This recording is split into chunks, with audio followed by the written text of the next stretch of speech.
Bismillahirrahmanirrahim. Assalamualaikum warahmatullahi wabarakatuh. Alhamdulillahirabbil alamin. Wassalatu wassalamu ala asrofil anbiya'i wal mursalin wa ala alihi wa sahbihi ajmain. Apa kabar solih-solihah? Ustazah berharap semoga solih-solihah beserta keluarga senantiasa sehat ya. Alhamdulillah berjumpa kembali bersama LHI Berkisah. Ramadan semakin berkah insya Allah. Seperti biasanya pada sore hari ini kita akan mengambil pelajaran dari kisah inspiratif para sahabat Rasulullah Sallallahu Alaihi Wasallam. Siapa ya nama sahabat pada sore hari ini yang akan kita ambil pelajaran atau hikmahnya? Mari kita simak bersama-sama. Are you ready? Oke, mari kita mulai. Baik solih-solihah, Ustazah akan menceritakan satu kisah di antara sekian banyak kisah inspiratif beliau. Nanti coba ditebak ya, siapakah nama sahabat tersebut. Oke? Nah, solih-solihah, pada saat itu Rasulullah sudah diperintahkan oleh Allah untuk berdakwah di kota Mekah. Dengan kelembutannya, dengan akhlak mulianya, semakin banyak orang-orang yang tertarik untuk masuk ke dalam Islam. Kondisi tersebut mengakibatkan kemarahan pada kaum kafir Quraisy, tentu saja pada para pemuka agamanya. Mereka kemudian melakukan berbagai cara untuk menghalangi penduduk Mekah memeluk Islam, bahkan hingga menyiksa dan membunuh. Karena kondisi tersebut, kemudian Allah menurunkan perintah untuk berhijrah keluar dari kota Mekah. Secara bertahap-bertahap, kaum muslimin berhijrah dari kota Mekah. Hal itu pun juga menimbulkan kepanikan pada kaum kafir Quraisy. Akhirnya pada suatu ketika mereka melakukan rapat. Mereka berdiskusi bagaimana ya caranya agar kondisi ini bisa berhenti. Akhirnya mereka mendapatkan satu kesepakatan. Rasulullah Shallallahu Alaihi Wasallam harus dibunuh. Pada suatu malam yang sudah direncanakan, mereka mengajak para pengikutnya dan juga anak-anak mereka untuk secara sembunyi-sembunyi menuju rumah Rasulullah Shallallahu Alaihi Wasallam. Berbekal pedang, mereka melakukan tujuan mereka untuk membunuh Rasulullah. Ketika itu, Maha Suci Allah sudah memberitahukan kepada Rasulullah Shallallahu Alaihi Wasallam terkait rencana jahat para kaum kafir Quraisy. Di dalam rumah Rasulullah ada 3 orang saat itu. Rasulullah SAW, Abu Bakar As-Siddiq, dan satu sahabat yang Ustazah akan sampaikan atau ceritakan kisahnya. Saat itu solih-solihah, para pemuka kaum kafir Quraisy dan pengikutnya sudah mengelilingi rumah Rasulullah. Mereka mengepung rumah Rasulullah dan berusaha jangan sampai Rasulullah lolos kali itu. Saking banyaknya ya, semuanya, setiap sudut luar rumah Rasulullah itu dijaga oleh kaum kafir Quraisy. Di dalam rumah Rasulullah, kemudian Rasulullah menyampaikan kepada satu sahabat tersebut.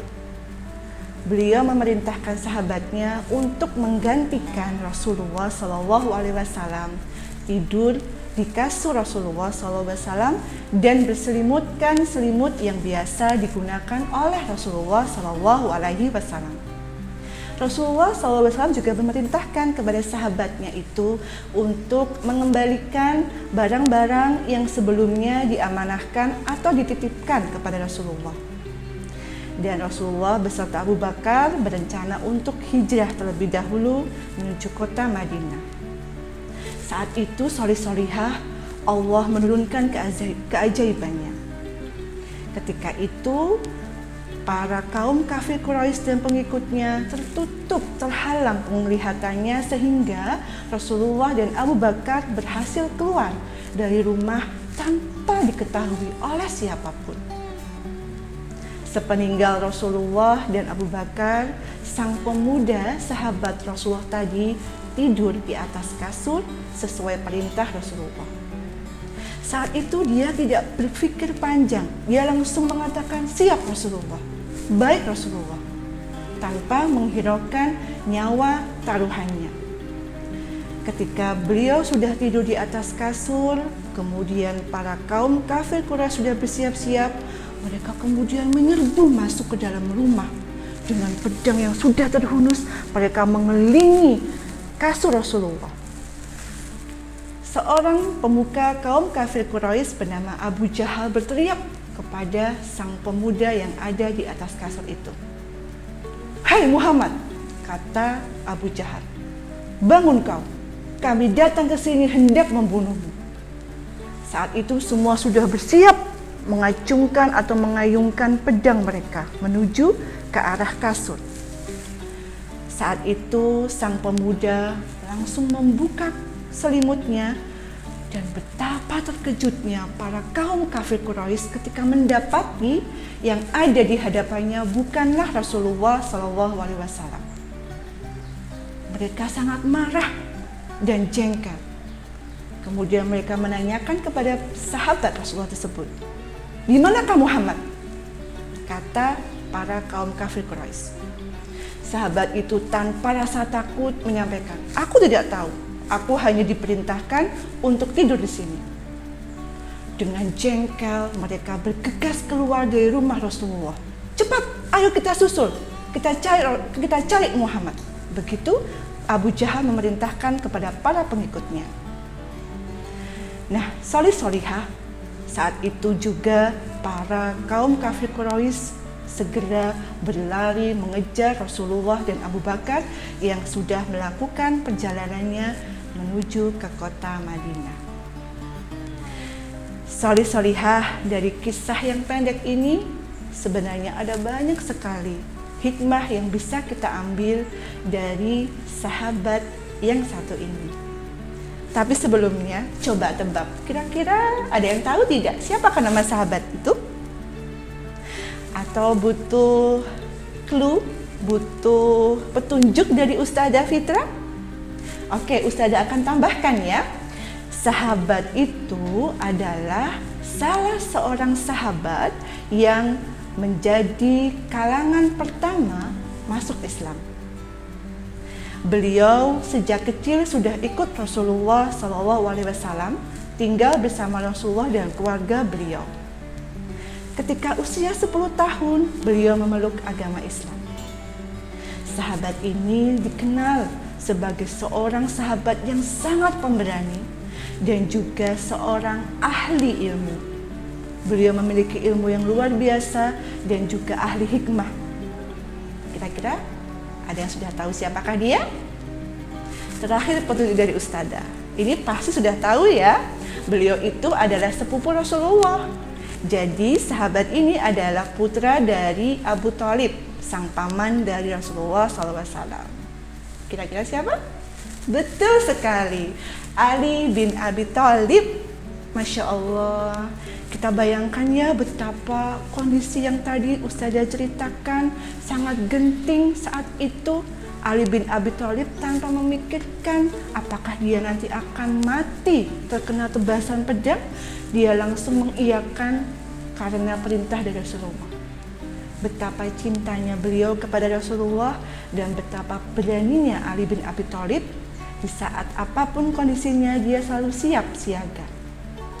Nah, solih-solihah yang dirahmati Allah, dari kisah beliau, dari kisah Ali bin Abi Thalib ini, solih-solihah bersama Ustazah bisa mengambil pelajaran.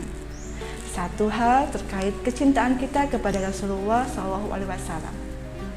Kalau Ali bin Abi Thalib, beliau bersedia mengorbankan nyawanya demi Rasulullah. Ketika saat ini kita tidak bertemu Rasulullah, kita pun bisa menunjukkan cinta kita.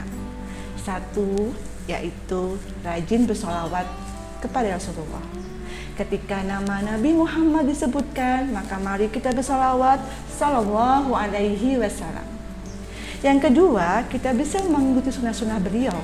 Ada banyak sekali sunnah-sunnah Rasulullah yang bisa kita ikuti salih-salihah. Yang kedua, kita bisa mengambil hikmah dari keberanian Ali bin Abi Thalib. Jiwa kesatrianya luar biasa, pantang mundur, dan selalu tegas menghadapi atau melawan kezaliman.